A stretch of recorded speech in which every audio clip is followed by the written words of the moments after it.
Hello everyone, स्वागत है आप सभी का आपके अपने चैनल लेट्स स्टडी पर। होपफुली आप सभी अच्छे होंगे। आज के इस वीडियो में हम डिस्कस करने वाले हैं सॉइल मींस मृदा को। चलिए, वीडियो को देखने से पहले सभी एक बार वीडियो को लाइक शेयर कर दीजिए। तो जो आज का हमारा टॉपिक है हमारा मृदा यानी सोइल।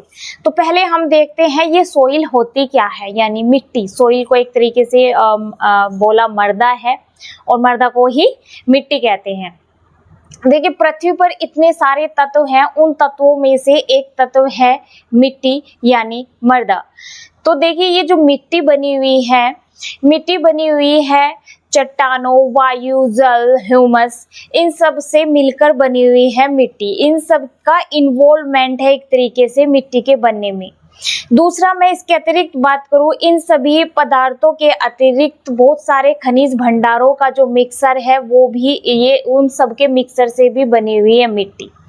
इसके अतिरिक्त और मैं बात करूं तो जो पृथ्वी पर देखिए इतने छोटे बड़े कीड़े मकोड़े और जो सूक्ष्म जीव है, लाइक मैं बात करूं फफूंद, बैक्टीरिया, केचुआ, ये सब सूक्ष्म जीवों का, छोटे बड़े कीड़े मकोड़ों का भी इन्वॉल्वमेंट है मिट्टी को उपजाऊ बनाए रखने में। किसमें करने में? मिट्टी को उपजाऊ बनाए रखने में।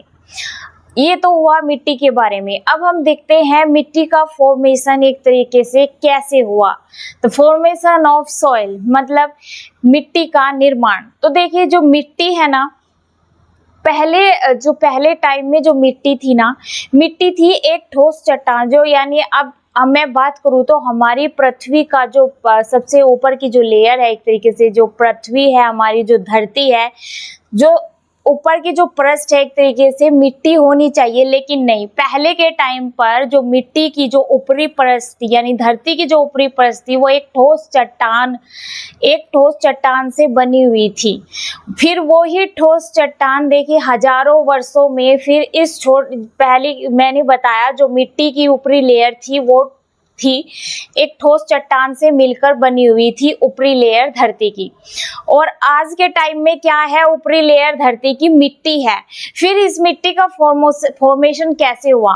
देखिए, ये जो मिट्टी है, ये मिट्टी का फॉर्मेशन हुआ है हजारों वर्षों में चट्टान टूट करके छोटे सूक्ष्म कणों में डिवाइड हुई। फिर ये सूक्ष्म कणों से ही एक तरीके से फॉर्मेशन हुआ है मिट्टी का। तो इसमें टाइम लगा है हजारों वर्षों का। इस तरीके से सॉइल का फॉर्मेशन हुआ है, यानी मिट्टी का निर्माण हुआ है चट्टानों के ब्रेक होने से। किसका निर्माण हुआ है? मिट्टी का। अब हम बात करते हैं टाइप्स ऑफ सॉइल, यानी मिट्टी के प्रकार के बारे में बात करते हैं। देखिए, ये मिट्टी है, डिफरेंट टाइप्स की ये मिट्टी होती है। पहले हम मिट्टी की बात करें, जो यानी मृदा की बात करें, पहली जो मृदा है वो है लाल मृदा यानी रेड सॉइल। तो देखिए, जो रेड सॉइल है, ये इसको रेड सॉइल क्यों बोला गया है? देखिए, इसका कलर रेड कलर का है। क्यों है? क्योंकि इसमें क्या है, इसमें आयरन ऑक्साइड पाया जाता है। आयरन ऑक्साइड के पाए जाने से ही इस मिट्टी का कलर रेड होता है।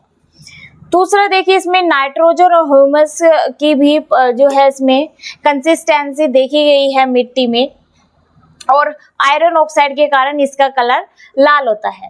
दूसरी मिट्टी देखिए काली मिट्टी, यानी यहाँ पे बात हो रही है ब्लैक सॉइल की बात हो रही है। ये ब्लैक सॉइल क्यों है? देखिए, इस ब्लैक सॉइल में मैग्नीशियम, आयरन, पोटेशियम, ये सब इसमें जो है एलिमेंट्स यानी तत्वों का मिक्सर होने से इस मिट्टी का कलर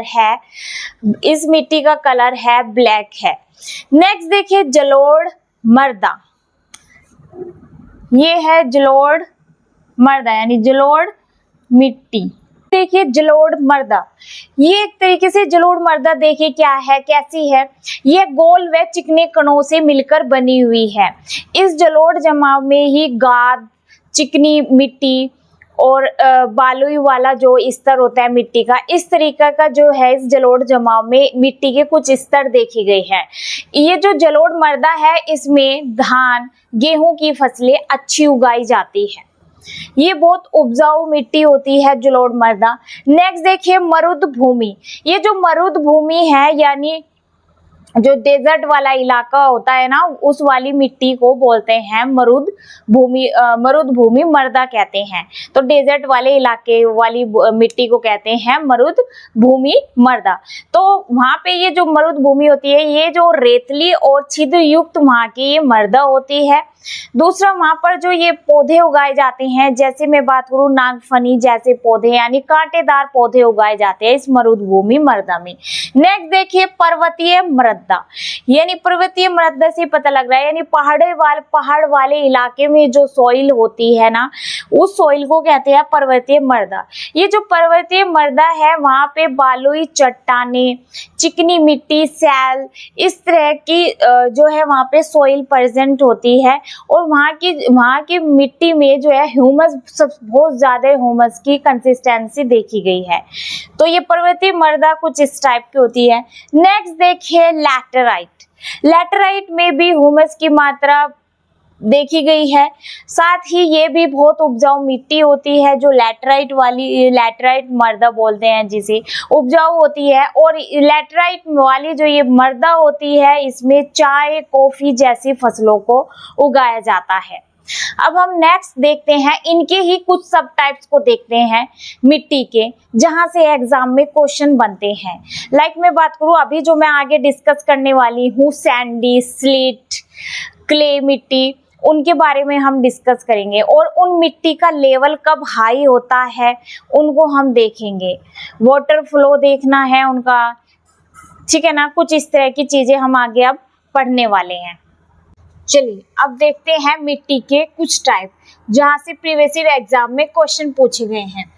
तो यहाँ पर देखिए मैंने लिखे सॉइल के कुछ टाइप लिखे, वे भी सॉइल के ही टाइप थे, ये भी सॉइल के ही टाइप है। तो उनके सब पार्ट एक तरीके से, तो देखिए सैंडी सॉइल होती है ना, सॉइल वो जिसमें जिसमें रेत वाला ज्यादा कंटेंट होता है। तो अब इनके बारे में हम इनकी कैरेक्टरिस्टिक्स देखते हैं और देखते हैं ये पेक्टोरल रेट, ये जो परकोलेशन रेट है ये क्या होता है, एरेशन क्या होता है, एरिएशन क्या होता है, वाटर होल्डिंग क्या होती है, इनको हम देखते हुए चलते हैं। तो सबसे पहले आप देखिए सैंडी, एक प्रकार की मिट्टी होती है सैंडी, यानी जैसे बलुई मिट्टी कहते हैं। जो सैंडी सॉइल है इसकी कैरेक्टरिस्टिक्स क्या होती है कि इसके पार्टिकल्स देखिए, सैंडी सॉइल के पार्टिकल्स कैसे होते हैं, बिग होते हैं, साइज में बड़े होते हैं सैंडी सॉइल के पार्टिकल। जो स्लिट है यानी गाद वाली जो मिट्टी है, गाद वाली मिट्टी स्मॉल होती है compare to sandy soil, sandy soil के कंपेयर में स्मॉल होती है स्लिट सॉइल। नेक्स्ट देखिए लोमी यानी दुमटी मिट्टी बिग भी हो सकती है साइज में और स्मॉल भी हो सकती है।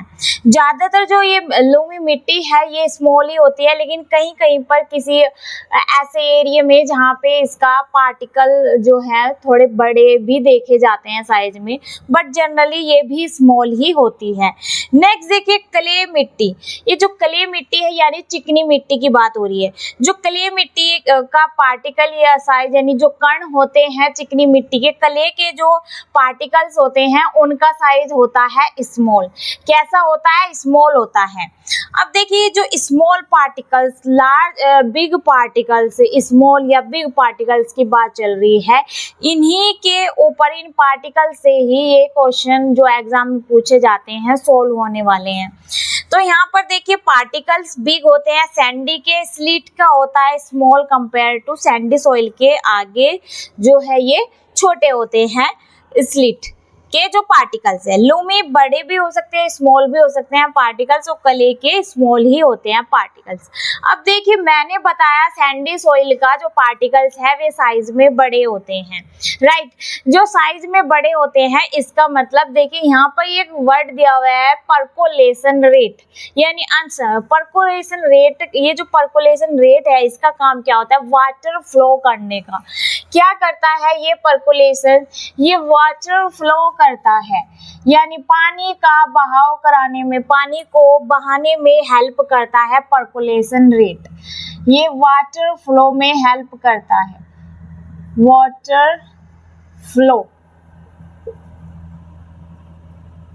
पानी का बहाव करने में पानी का जो बहाव होता है वो इस पर्कुलेशन रेट के थ्रू ही होता है। वाटर होल्डिंग का मतलब क्या होता है, वो मिट्टी जो सबसे ज्यादा पानी को अपने अंदर सोख कर रखती है, यानी सबसे ज्यादा पानी को एब्जॉर्ब करके रखती है, वो होता है वाटर होल्डिंग। यानी अब हमें देखना है कि कौन सी मिट्टी सबसे ज्यादा वाटर होल्डिंग करती है।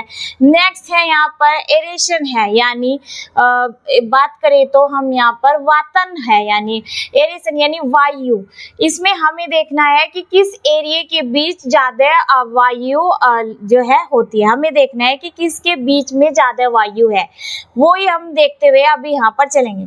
तो यहाँ पर मैंने बात की है पार्टिकल साइज की बात की है, जो सैंडी सॉइल थी इसके पार्टिकल क्या थे, पार्टिकल बिग थे। तो जो पार्टिकल बिग होते हैं ना, पार्टिकल बिग हो गए तो उनके बीच में क्या होगा, स्पेस ज्यादा होगा। तो वो मिट्टी जिसके पार्टिकल बिग है वहां पे ये जो पर्कुलेशन रेट है वहां पर, यानी ये पर्कुलेशन रेट का काम क्या होता है, वाटर फ्लो कराने का।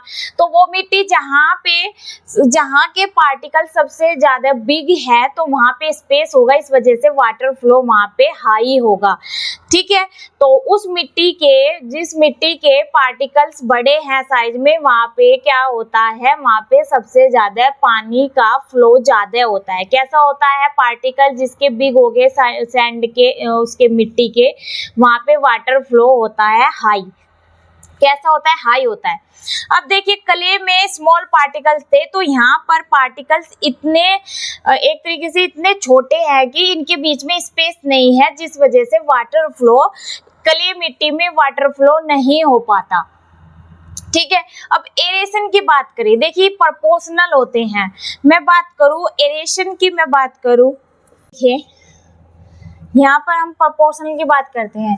जो पर्कुलेशन रेट है, शॉर्ट में लिखती हूँ, जो पर्कुलेशन है वो अगर हाई है तो एरेशन भी हाई होगा। ये एक दूसरे के प्रोपोर्शनल होते हैं। एरेशन भी क्या होगा, हाई होगा, यानी ज्यादा होगा। अगर पर्कुलेशन ज्यादा है तो ये इनवर्सली प्रोपोर्शनल होते हैं। क्या होते हैं, इनवर्सली प्रोपोर्शनल होता है क्या, वाटर होल्डिंग।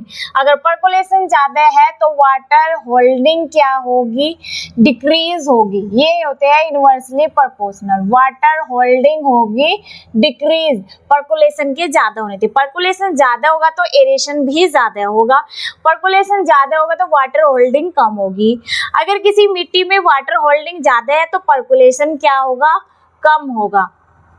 तो इस बात को ध्यान रखिएगा सभी कि इसके ऊपर ही क्वेश्चन हम लोग सोल्व कर पाएंगे अगर हमें इसका पता है। ठीक है ना, और मिट्टी के पार्टिकल्स का पता है तो फिर आगे तो क्वेश्चन सोल्व इजीली हो जाएगा। अब यहाँ पर देखिए मैंने लिखा यहाँ पर, करते चलते समझिए, ये यहाँ पर एक क्वेश्चन की एक तरीके से थ्योरी जो है क्वेश्चन के बेस पर ही पढ़ाई जा रही है। अब यहाँ पर मैंने सैंडी सॉइल के लिए मैं पूछ रही हूँ, पर्कुलेशन रेट क्या करता है, वाटर का फ्लो कराता है। वाटर होल्डिंग एरेशन, अब हमें सैंडी सॉइल के बारे में करना है। सैंडी सॉइल के हमें पार्टिकल्स का पता है, इसके सैंडी सॉइल के पार्टिकल्स कैसे होते हैं, साइज में बड़े होते हैं। तो यानी वाटर फ्लो यहाँ पर सैंडी सॉइल के लिए कैसा होगा, हाई होगा। कैसा होगा, यहाँ पर वाटर फ्लो हाई होगा। वाटर होल्डिंग अब हमें देखनी है। जब सैंडी सॉइल में ये पर्कुलेशन रेट हाई हो रही है तो ऑब्वियसली मैंने क्या बताया था, पर्कुलेशन अगर ज्यादा है तो वाटर होल्डिंग क्या होगी, इसकी कम होगी। यानी यहाँ पर वाटर होल्डिंग इसकी लो होगी सैंडी सॉइल के लिए। नेक्स्ट देखिए मैंने यहाँ पर बात की एरेशन की। जो एरेशन है वो क्या होता है, प्रोपोर्शनल होता है पर्कुलेशन रेट के। पर्कुलेशन अगर हाई है तो एरेशन भी क्या होगा, हाई होगा। ये कैसा होगा, हाई होगा। अब यहाँ पर देखिए नेक्स्ट बात कर रही हूँ मैं स्लिट एंड लोमी की। देखिए जो स्लिट मिट्टी और जो लोमी मिट्टी होती है, यानी दुमटी गाद और जो दुमटी मिट्टी होती है, इनमें जो पर्कुलेशन रेट है, इनकी पर्कुलेशन रेट का जो अगर मैं बात करूँ साइज इनके हमने पार्टिकल्स के देखे थे, सैंडी का सबसे बड़ा होता है, क्ले का सबसे छोटा होता है। ये बीच के होते हैं, तो बीच के लिए क्या वर्ड यूज करते हैं, मॉडरेट यूज करते हैं। अगर स्लिट मिट्टी या लोमी मिट्टी के लिए पर्कुलेशन रेट पूछी जाए तो क्या होगी, मॉडरेट होगी। पर्कुलेशन रेट क्या होगी इसके लिए, स्लिट एंड लोमी मिट्टी के लिए मॉडरेट होगी। ऐसे वाटर होल्डिंग, इसके लिए देखिए इसके लिए वाटर होल्डिंग भी क्या होगी, मॉडरेट होगी। इन दोनों मिट्टी के लिए चाहे पर्कुलेशन रेट पूछी जाए, वाटर होल्डिंग पूछी जाए या एरेशन पूछा जाए, तीनों के लिए हम एक ही चीज लिखेंगे, मॉडरेट। क्या लिखेंगे, मॉडरेट लिखेंगे। एरेशन भी इनका कैसा होगा, मॉडरेट होगा। अब बात करते हैं क्ले मिट्टी की, यानी ज्यादा कंपटीशन किसके बीच में हो रहा है, सैंडी सॉइल और क्ले सॉइल के बीच में ज्यादा कंपटीशन हो रहा है। तो देखिए यहाँ पर क्ले में पर्कुलेशन रेट को पूछा जा रहा है क्ले मिट्टी के लिए। क्ले मिट्टी का पार्टिकल का साइज कैसा था, स्मॉल था। तो स्मॉल है तो वहां पर वाटर फ्लो नहीं हो सकता, यानी पार्टिकल साइज इतना छोटा है कि वहां पर स्पेस नहीं है, तो वहां पे वाटर फ्लो नहीं हो सकता। इस वजह से पर्कुलेशन रेट यहाँ पर क्या होगा, लो होगा। पर्कुलेशन यहाँ पे पर्कुलेशन रेट कैसा होगा, लो होगा, क्योंकि यहाँ पे पार्टिकल्स के बीच में बिल्कुल भी स्पेस नहीं है, तो वाटर फ्लो नहीं हो सकता। अब हम वाटर होल्डिंग यहाँ पर देखते हैं। क्ले मिट्टी के लिए वाटर होल्डिंग पूछी गई है। वाटर होल्डिंग में क्या होता है, वो मिट्टी के बारे में बात हो रही है कि वो मिट्टी जो ज्यादा पानी को अपने पास एब्जॉर्ब करके, सोक करके, ज्यादा पानी को एब्जॉर्ब करती है एक तरीके से। तो जो क्ले मिट्टी है इसके पास स्पेस तो है नहीं, जो स्पेस नहीं है, तो इस वजह से ये ज्यादा पानी को एब्जॉर्ब करेगी, पानी को ज्यादा सोखेगी। और अगर इसके पास स्पेस होता तो पानी आता और ऐसे सर्कुलेट होता, पानी आ रहा है ऐसे बाहर रहा है, पानी जा रहा है ऐसे बहते हुए जा रहा है, अगर स्पेस होता क्ले मिट्टी में। अब क्ले मिट्टी में स्पेस नहीं है तो ये पानी को अपने पास ज्यादा एब्जॉर्ब करेगी, यानी पानी को ज्यादा सोख करके अपने पास रखेगी। तो वाटर होल्डिंग इसकी कैसी होगी, क्ले मिट्टी की हाई होगी, क्योंकि ये ज्यादा पानी को अपने पास रखेगी। नेक्स्ट देखिए एरेशन को, देखिए एरेशन पूछा गया। एरेशन तो प्रोपोर्शनल होता है, पर्कुलेशन रेट अगर लो है तो ये कैसा होगा, एरेशन। क्ले मिट्टी का अगर एरेशन की बात हो, वातन की बात हो, तो कैसा होगा, लो। अब देखिए पर्कुलेशन रेट का मैंने यहाँ पर फॉर्मूला लिखा। तो पर्कुलेशन रेट का अगर फॉर्मूला पूछा जाए एग्जाम में, अभी तक नहीं पूछा गया लेकिन फिर भी अगर पूछा जाए तो देखिए पर्कुलेशन रेट निकालने का फॉर्मूला क्या होता है। वाटर, अगर हमें वाटर का अमाउंट दिया हुआ है तो वो मिलीलीटर में ऐसे निकालेंगे। किस में लेंगे, हम मेजरमेंट करेंगे मिलीलीटर में। पर्कुलेशन का टाइम फिर मिनट में ही लेंगे, तो यानी पर्कुलेशन टाइम दिया हुआ होगा और वाटर का अमाउंट दिया हुआ होगा, और इस तरीके से पर्कुलेशन रेट ये जो है ऐसे इनको फिर डिवाइड करेंगे तो पर्कुलेशन रेट निकल जाएगी। तो ये पर्कुलेशन रेट का फॉर्मूला है। हमने यहाँ पर देखा इस तरीके से, हमने मिट्टी के साइज को, पार्टिकल्स को देखा, फिर यहाँ से हमने इनकी ये हाई, लो और इस तरीके से इनकी हमने वाटर होल्डिंग को देखा, पर्कुलेशन रेट को और एरेशन को देखा, चारों की चारों मिट्टी को। अब आप यहाँ पर देख रहे हैं ये टेबल। ये टेबल में यहाँ पर देखिए एग्जाम में क्वेश्चन कैसे आता है, XYZ करके ये एग्जाम में क्वेश्चन पूछा गया है ऐसे एक टेबल के जरिए। तो यहाँ पर देखिए X दे दिया गया है और बीच में मिट्टी X के लिए दे दिया गया है कि एरेशन है इसका गुड, वाटर होल्डिंग है इसकी लो। तो बताइए यहाँ पर पर्कुलेशन रेट क्या होगा। अब देखिए मैंने यहाँ पर बताया एरेशन होता है प्रोपोर्शनल पर्कुलेशन के, तो ये अगर गुड है तो इससे पता लग रहा है इसका पर्कुलेशन रेट कैसा होगा, हाई होगा।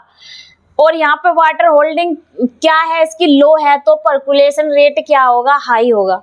अब यहाँ पर अगर स्लो टू मीडियम Y के लिए percolation rate slow to medium दे दिया जाए और एरेशन दे दिया जाए मॉडरेट, तो यहाँ पर देखिए इससे पता लग रहा है कि यहाँ पर बात हो रही है स्लिट या लोमी मिट्टी की बात हो रही है, स्लिट या लोमी मिट्टी की। क्योंकि इन तीनों का जब भी हम पर्कुलेशन रेट की बात कर रहे थे या वाटर होल्डिंग की हम बात कर रहे थे तो क्या था, इन तीनों का एरेशन की भी तो मॉडरेट आ रहा था। तो यहाँ से ही आप देखकर समझ सकते हैं कि यहाँ पर बात हो रही है क्या, स्लिट या लोमी मिट्टी की बात हो रही है। वो हमें देखना है एग्जाम में क्वेश्चन किस टाइप से पूछा जाता है। ये सिर्फ एक समझने के लिए मैंने यहाँ पर ये टेबल बनाई है कि कुछ इस टाइप से क्वेश्चन एग्जाम में आते हैं।